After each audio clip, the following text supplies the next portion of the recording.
Pracuję w Instytucie Nanotechnologii i Inżynierii Materiałowej. Jestem również absolwentką Wydziału tegoż na kierunku Fizyka i Technika Konwersji Energii, także jestem związana z tą uczelnią już dłużej niż chciałabym się przyznać, bo to świadczy o moim PESEL-u.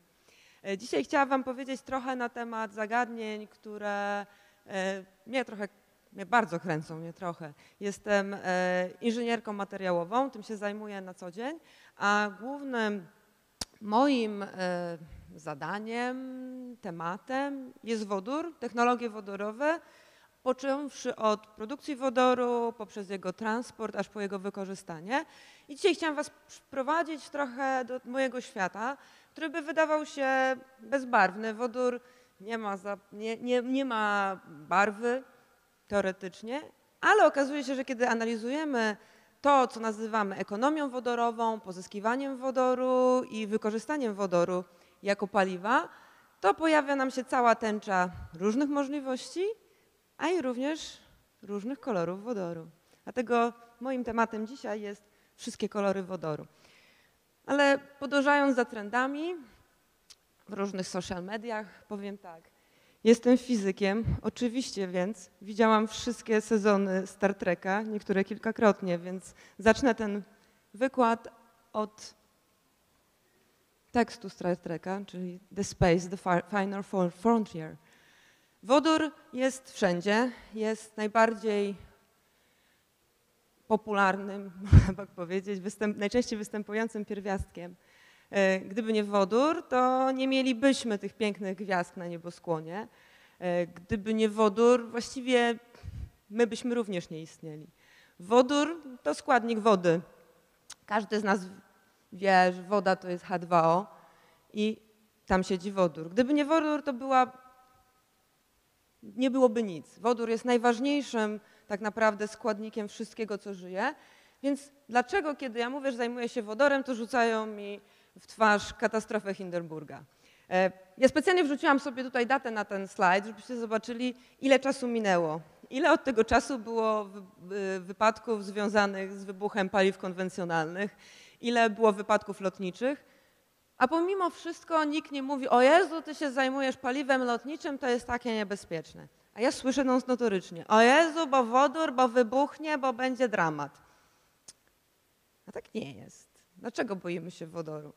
Dlaczego boimy się wodoru, kiedy myślimy o wodorze, ale kiedy zobaczymy na ulicy piękny samochód, tutaj mamy pierwszą koncepcyjną jeszcze wersję Toyoty Mirai, pierwszego seryjnie produkowanego samochodu zasilonego wodorem, wykorzystującego ogniwa paliwowe, tego się nie boimy. Dlatego, że myślimy o czymś innym. Nie zastanawiamy się nad tym, czy wodór nam wybuchnie, tylko jedziemy samochodem. Mamy nową technologię i chcemy z niej korzystać.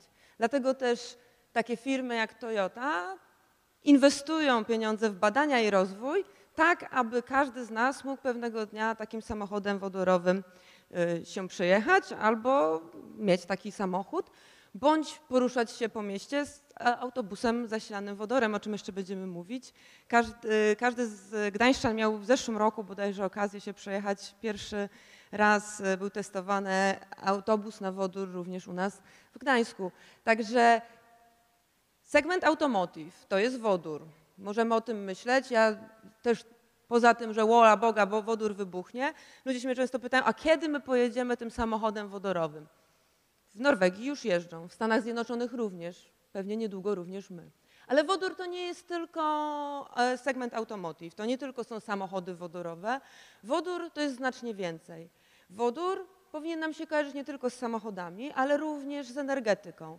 Poniekąd powinien nam się kojarzyć bardzo mocno z energetyką odnawialną, taką jak energetyka wiatrowa, o której słyszeliśmy bardzo ciekawe wystąpienie przed chwilą, jak i energetyką solarną, czy też energetyką atomową. Wodór jest ważnym składnikiem naszego systemu energetycznego. Czy może być, czy stanie się tak, jakbyśmy chcieli, ale na pewno powinniśmy kojarzyć wodór z większą ilością zastosowań niż tylko automotive. Bardzo dużą polą zastosowań jest na przykład hutnictwo czy też ogrzewanie. Jeżeli popatrzymy sobie na raport, który tutaj podsumowałam na wykresie kołowym, zwróćcie uwagę na to, że Unia Europejska, Komisja Europejska, czyli te osoby, które które planują, czy też tworzą polityki związane z naszą energetyką, już planują, co się będzie działo za te 25 lat, 26. I to, gdzie wodór ma znaleźć zastosowanie, jest bardzo szerokie. Mamy 30% w transporcie, 26% ogrzewanie budynków. W tej chwili większość z nas, jeżeli mieszka w bloku, korzysta z ogrzewania, centralnego ogrzewania, gdzie kotłownie najczęściej zasilane są gazem. Tak samo w domkach od jednorodzinnych. Część z nas ma pewnie pompy ciepła, część zasila to bezpośrednio energią elektryczną. Niemniej wodór w każdym z tych zastosowaniu gdzieś może znaleźć swoje miejsce. Może znaleźć miejsce bezpośrednio jako składnik paliwa gazowego wstrzykiwanego do sieci gazowej, ale może również stanowić część rezerwuaru naszej energii elektrycznej, żeby zasilać nasze pompy ciepła. Również energia dla przemysłu będzie związana z wodorem i obecne wykorzystanie w przemyśle, czyli tutaj mamy na myśli głównie przemysł chemiczny. Bez wodoru nie ma procesów związanych z syntezą nawozów sztucznych, jak i również tu mamy 5% związanych z energetyką. Ale na co chciałabym wam zwrócić uwagę na tym wykresie, to jest te 11% nowe technologie w przemyśle. Unia Europejska już zakłada, że będą nowe technologie, które zostaną stworzone bezpośrednio pod wykorzystanie i konwersję wodoru i będą na nim bazować. Czyli to, co my w tej chwili planujemy jako naukowcy, jako ci, co tworzą polityki związane z energetyką, to jest to, że będziemy odkrywać nowe technologie i te technologie po części będą związane właśnie z wodorem. Wodór a wodór. Mówimy cały czas o tym, że wodór jest częścią naszego przyszłego systemu energetycznego. My, naukowcy, my, politycy, my, tworzący polityki związane z energetyką. Ale właściwie czy wodór jest wodorowi równy? Czy wodór zawsze będzie paliwem ekologicznym? Oczywiście, że nie. Paliwo ekologiczne to jest takie, którego powstawanie czy też pozyskiwanie nie jest związane z poszerzonym śladem węglowym, nie jest związane z degradacją środowiska, nie jest związane z zagrożeniem dla różnych gatunków czy z zagrożeniem dla zdrowia człowieka, tak jak w wypadku wielu dziedzin energetyki konwencjonalnej. Wodór jest wtedy ekologiczny, kiedy jest pozyskiwany w sposób, w którym nie niszczymy naszego środowiska. Dlatego najbardziej, może nie najłatwiej, ale najlepiej by było, gdybyśmy pozyskiwali wodór z wody. Wody mamy, można powiedzieć, w bród, na tyle dużo, że moglibyśmy ją przetwarzać na wodór. I tak jest. Takim procesem, który przetwarza wodę na wodór, jest elektroliza. Elektrolizę możemy prowadzić w różnych warunkach. Elektrolizę możemy prowadzić w warunkach temperatury pokojowej. Wtedy będziemy mówić o elektrolizie wody, ale możemy również przeprowadzać elektrolizę parową, dzięki której możemy uzyskiwać więcej wodoru, ale jeżeli jest para, to musi być również wysoka temperatura, coś za coś. Ale to właśnie elektroliza wody, czy elektroliza pary wodnej jest tym procesem, w którym wodór, który otrzymujemy, jest najczystszy. I tutaj możemy mieć dwa aspekty tej czystości wodoru. Z jednej strony czysty ekologicznie, nie mamy poszerzonego śladu węglowego i czysty pod względem chemicznym. Bo jest wiele zastosowań, w których wodór nie tylko musi być dostarczony, ale musi być dostarczony odpowiedni wodór. I tutaj takim zastosowaniem jest właśnie segment automotive, czyli zasilanie samochodów zasilanych wodorem. Tam musi być bardzo czysty chemicznie wodór. Dlatego też pracujemy, między innymi my pracujemy w instytucie nad wytworzeniem nowych urządzeń, które nazywamy, skoro elektroliza, elektrolizerami, żeby ten wodór pozyskiwać w jak najbardziej ekologiczny, no i nie ukrywajmy, również ekonomiczny sposób. Pieniądze się liczą, to jak drogie będzie urządzenie, będzie wpływało na to, jak łatwo albo jak trudno zostanie zaplikowany do procesów przemysłowych. No dobra, ale ja już gadam prawie 10 minut i jeszcze nie było nic o kolorach, poza tym, że wodór jest bezbarwny. Więc co z tymi kolorami? Unia Europejska wprowadziła taki system tęczowy, w którym klasyfikuje wodór pod względem jego przydatności pod kątem, znaczy nie tyle przydatności, ale proekologiczności, czy tego, jak bardzo pożądany jest w naszym systemie energetycznym, pod względem kolorów. No i oczywiście ten wodór, który jest najbardziej optymalny, ten pozyskiwany z elektrolizy wody, to jest wodór zielony, bo zielony kojarzy nam się z z ekologią, z liśćmi, z drzewami, z wiosną, czyli za tym wszystkim, na czym tęsknimy przy obecnej pogodzie. Ale to nie tylko wodór zielony jest w obiegu. Mamy również wodór niebieski, który jest pozyskiwany z gazu ziemnego, wodór turkusowy, który pochodzi z termicznego rozszczepienia metanu. No i mamy ten wodór, którego za bardzo nie chcemy mieć w obiegu, czyli wodór szary, który pochodzi z paliw kopalnych i z reformingu parowego metanu, oraz wodór brązowy, czy też czarny. Różnie jest nazywany, ja specjalnie tutaj wstawiałam brązowy, żeby ładnie było widać na slajdzie, ale również nazywany jest czarnym, taki, który pochodzi od węgla. No, węgiel jest czarny, więc czarny wodór. Tego wodoru byśmy nie chcieli mieć w obiegu, ponieważ jego ślad węglowy, czy pozyskiwanie ślad węglowy jego pozyskiwania jest bardzo duży. Niemniej jego wytwarzamy najwięcej. Nasza rafineria w Gdańsku wytwarza olbrzymie ilości brudnego, czarnego i brązowego, szarego wodoru, tak, szarego w procesach rafinacji ropy naftowej.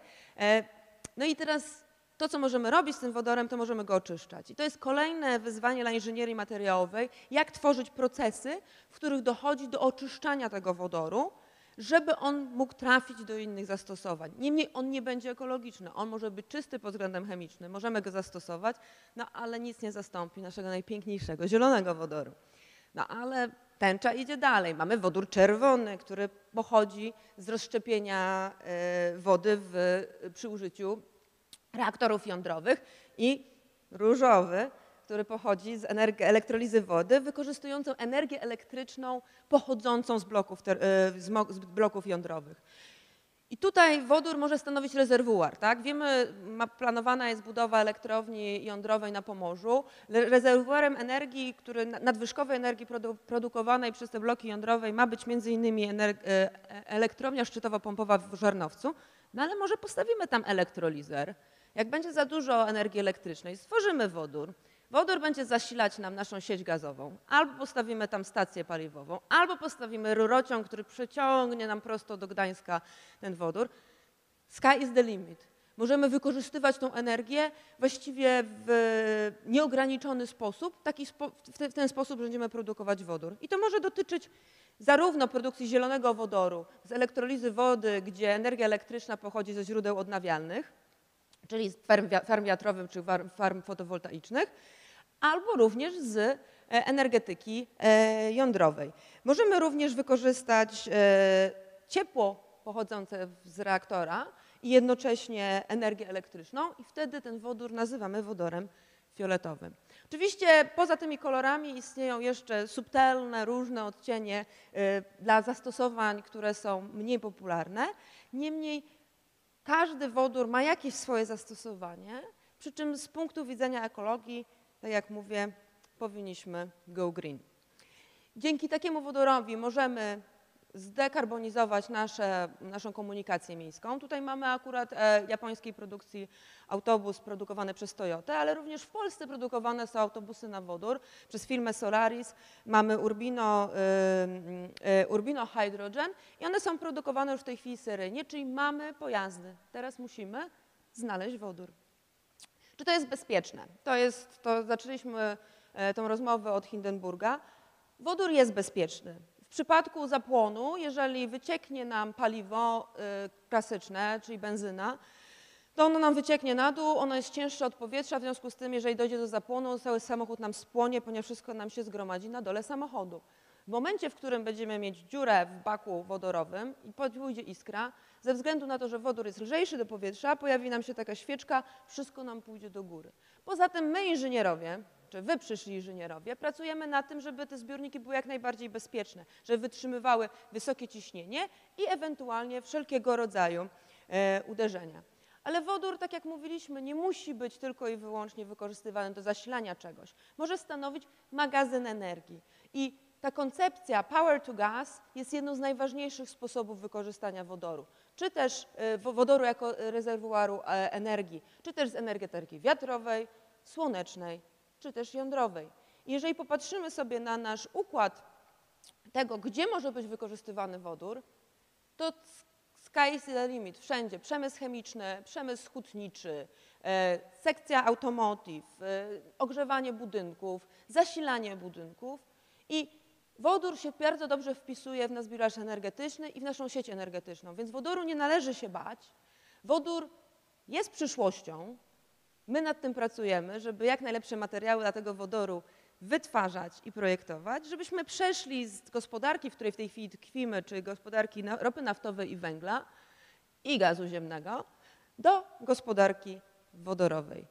Jeżeli chcielibyście się więcej dowiedzieć na temat wodoru, materiałów oraz innych kierunków prowadzonych na Wydziale Fizyki Technicznej i Matematyki Stosowanej, zapraszamy na dziedziniec, gdzie nasi studenci prezentują swoje koła naukowe, oraz do Centrum Nanotechnologii A, gdzie nasi dzielni studenci pokazują różnego rodzaju ciekawe eksperymenty. Zapraszam do studiowania do nas, naprawdę jest fajnie, słuchajcie, no dobra, ja policzę, 21 lat już jestem związana z tą uczelnią i ciągle tutaj chciałam przyjść i wam zareklamować to, o czym świadczy. Dziękuję bardzo.